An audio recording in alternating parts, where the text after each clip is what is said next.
ಮಗಳಿಗೆ reality show, ಮಗನಿಗೆ ಗುರುಕುಲ ಎಷ್ಟು ಸರಿ? ಮಾಸ್ಟರ್ ಆನಂದ್ ಉತ್ತರವೇನು? ನಡೆದ ನಟ ನಿರೂಪಕ ಮಾಸ್ಟರ್ ಆನಂದ್ ಹಾಗೂ ಯಶಸ್ವಿನಿ ಅವರ ಪುತ್ರ ಕೃಷ್ಣ ಚೈತನ್ಯ ಕಶ್ಯಪ ಚಿಕ್ಕಮಗಳೂರಿನ ಗುರುಕುಲವೊಂದರಲ್ಲಿ ಓದುತ್ತಿರುವುದು ಎಲ್ಲರಿಗೂ ಗೊತ್ತಿರುವ ವಿಚಾರ.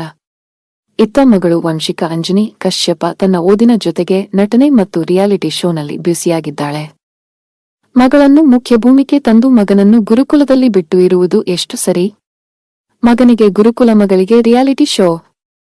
ಮಗಳು ಬಾಲಕಲಾವಿದೆ ಎನ್ನುವ ಕಾರಣಕ್ಕೆ ಮಕ್ಕಳಲ್ಲಿ ಪಕ್ಷಪಾತ ಮಾಡುತ್ತೀರಾ ಎನ್ನುವ ನೆಟ್ಟಿಗರ ಕಮೆಂಟ್ಗೆ ನಿರೂಪಕ ಮಾಸ್ಟರ್ ಆನಂದ್ ಹಾಗೂ ಪತ್ನಿ ಯಶಸ್ವಿನಿ ಮಾಸ್ಟರ್ ಆನಂದ್ ಖಡಕ್ ಉತ್ತರ ಕೊಟ್ಟಿದ್ದಾರೆ.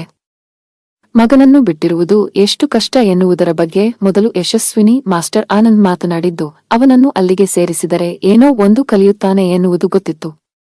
ಅಲ್ಲಿದ್ದರೆ, ನಮ್ಮನ್ನು ಬಿಟ್ಟಿದ್ದರೆ ಜೀವನ ಪಾಠಗಳನ್ನು ಕಲಿಯುತ್ತಾನೆ ಎನ್ನುವುದು ಗೊತ್ತಿತ್ತು. ಆದರೆ 6 ತಿಂಗಳ ಕಳೆದ ಬಳಿಕ ತುಂಬಾ ತೂಕ ಕಳೆದುಕೊಂಡ. ಆಗ ನನಗೆ ಟೆನ್ಷನ್ ಶುರುವಾಯಿತು. ಅವನು ಗುರುಕುಲದಲ್ಲಿ ಊಟನೇ ಮಾಡುತ್ತಿರಲಿಲ್ಲ. ಅವನಿಗೆ ಹೋಮ್ ಸಿಕ್ ಆಗಿತ್ತು. ಮನೆಯಲ್ಲಿ ಹೊಟ್ಟೆ ತುಂಬಾ ಊಟ ಮಾಡುವವನು ಹೋಮ್ ಸಿಕ್ ಆಗಿ ಊಟ ಮಾಡುತ್ತಿರಲಿಲ್ಲ. ಅವನನ್ನು ನೋಡಿ ನಮಗೆ ಬಹಳ ಬೇಜಾರಾಯಿತು ಎಂದರು. ಅಲ್ಲಿ ಚೆನ್ನಾಗಿ ಊಟ ಕೊಡುತ್ತಿದ್ದರು. ಫ್ರೆಂಡ್ಸ್ ಜೊತೆ ಕೂಡ ಚೆನ್ನಾಗಿದ್ದ. ಹೇಗಾಗಿತ್ತು ಅಂದರೆ, ನಾವು ಹೋಗಿ ಬಂದರೆ 3-4 ದಿನ ಅವನು ಅದೇ ಆಲೋಚನೆಯಲ್ಲಿ ಇರುತ್ತಿದ್ದ. ನನ್ನ ದುಪ್ಪಟ್ಟ ಕೊಡು ಎಂದು ಕೇಳುತ್ತಿದ್ದ. ಅದೆಲ್ಲ ನನಗೆ ಬಹಳ ಹಿಂಸೆ ಆಗಲು ಶುರುವಾಯಿತು. ಅವನು ಇಲ್ಲಿದ್ದಾಗ ಹಾಗೆಲ್ಲ ಇರಲಿಲ್ಲ. ತುಂಬಾ ಜಾಲಿಯಾಗಿ ಇರುತ್ತಿದ್ದ. ಆದರೆ ಅಲ್ಲಿಗೆ ಹೋದ ಮೇಲೆ ತುಂಬಾ ಭಾವನಾತ್ಮಕವಾಗಿ ಬದಲಾದ ಎಂದು ಮಗನನ್ನು ಗುರುಕುಲದಲ್ಲಿ ಬಿಟ್ಟು ಬಂದಾಗ ತಮಗಾದ ನೋವನ್ನು ಯಶಸ್ವಿನಿ ಮಾಸ್ಟರ್ ಆನಂದ್ ಹಂಚಿಕೊಂಡಿದ್ದಾರೆ. ಇನ್ನು ಮಕ್ಕಳಲ್ಲಿ ಪಕ್ಷಪಾತ ಮಾಡುತ್ತೀರಾ ಎನ್ನುವ ಕಮೆಂಟ್ ಬಗ್ಗೆ ಮಾಸ್ಟರ್ ಆನಂದ್ ಮಾತನಾಡಿದ್ದು, ನಮಗೆ ನಮ್ಮ ಮಕ್ಕಳು ಇಬ್ಬರೂ ಒಂದೇ.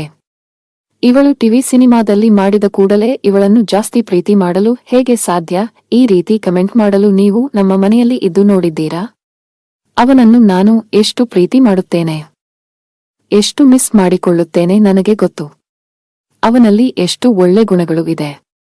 ಅದು ನಿಮಗೆ ಗೊತ್ತಾ? ಅದಕ್ಕೆಲ್ಲ ನಾನು ರೀಲ್ಸ್ ಮಾಡಿ ಹಾಕ್ಲಾ ಎಂದು ಕಮೆಂಟ್ ಹಾಕುವವರನ್ನು ಪ್ರಶ್ನಿಸಿದ್ದಾರೆ.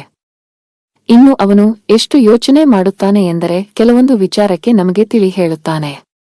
ಈ ರೀತಿ ಆಲೋಚನೆ ಮಾಡುವ ನಮ್ಮಂತ ಹೆತ್ತವರಿಗೆ ಈ ರೀತಿ ಯೋಚನೆ ಮಾಡುವ ಮಗುನ ಅಂತ ನಮಗೆ ಖುಷಿಯಾಗುತ್ತದೆ.